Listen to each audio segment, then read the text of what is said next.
वो मीडिया में वर्किंग है, बड़ी रिपोर्टर हैं, ठीक है। और उनका मिलना हुआ, वो फिर उनके होम टाउन भी गए, वहाँ भी मिले, फिर उनका फ़ोन नंबर आपस में प्रदान हुआ, डायरेक्टली उनकी फ़ोन पे बात होती है मेरी उस सहेली की, बहुत खास जो बता रही क्लोज़ फ्रेंड। तभी मुझे इतना, मैं आज रोई हूँ, बहुत रोती रही कि मुझे धोखा मेरी सहेली से भी और महाराज जी जो है उनसे भी मुझे मिला, दोनों की तरफ से मिला। दोनों की फ़ोन पे आपस में बात होती है, बट कभी भी मेरा जिक्र नहीं किया गया कि अल्पना ऐसी परेशानी में है या कुछ है, मेरे बारे में बोला जाए।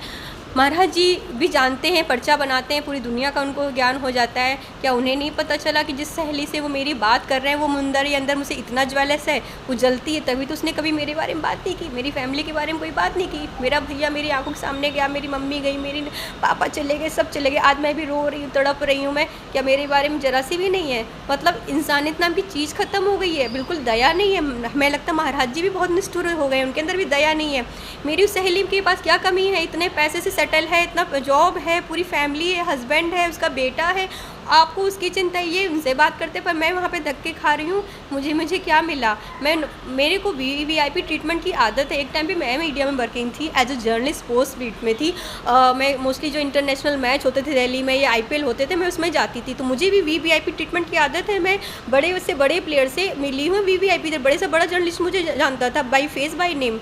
बट मैं बागेश्वर धाम जाती हूँ, इतना धक्का खा रही हूँ आम आदमी की तरह, एक गरीब आदमी जैसे होते हैं वैसे मैं भी वहाँ पे सब कुछ सर्वाइव कर रही हूँ, बेइज्जती भी बहुत ज़्यादा सह रही हूँ, बट क्यों? अपने परिवार के लिए। लेकिन अब जब मुझे पता चला किसी से, उसी फ्रेंड के हस्बैंड ने मुझे बताई है, पता चला फैमिली से कि उनकी आपस में डायरेक्टली फ़ोन पे बात हो रही है, वो बहुत मंथ हो गए, मतलब जनवरी के पहले से कब से मिले मुझे कुछ नहीं पता, और इतने टाइम से उनकी आपस में बात होती है, मेरे बारे में ज़रा सी भी बात नहीं होती। ये भी नहीं कहा कि अल्पना ऐसे परेशान है, उसकी कुछ हेल्प कीजिए या कुछ नहीं, बल्कि मैं अपनी फ्रेंड को बार बार मैसेज कर रही हूँ, व्हाट्सअप पे मैसेज करती हूँ, उसका कोई रिप्लाई नहीं। वो जानती है कि मैं शायद उससे हेल्प के लिए बात कर रही हूँ, मगर कोई रिप्लाई नहीं।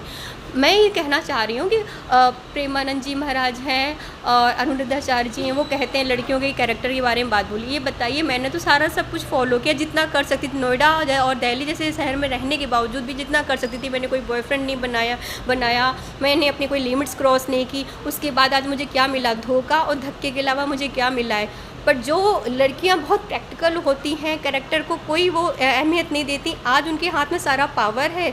वो डायरेक्ट सीएम योगी आदित्यनाथ जी से बात होती है, जो पहले के सीएम थे अखिलेश यादव जी, उनसे बात होती है, ठीक है। जहाँ पे मैं धड़के खा रही हूँ, 2 साल से अर्जी लगाई है, डायरेक्टली उनकी फ़ोन पे उनसे भी बात होती है। तो क्या आज के समय में वो चरित्र कोई मायने रह गया है? ये सब कहने की बातें। अगर मैं इतना ही बस कहना चाहूँगी, पूछना चाहूँगी प्रेमानंद जी महाराज से, और जब मैं वृंदावन जाऊँगी ज़रूर पूछूँगी उनसे, आप ये जो कह रहे हैं क्या जीवन में या लाइफ में कहीं भी फॉलो चीज़ें होती हैं?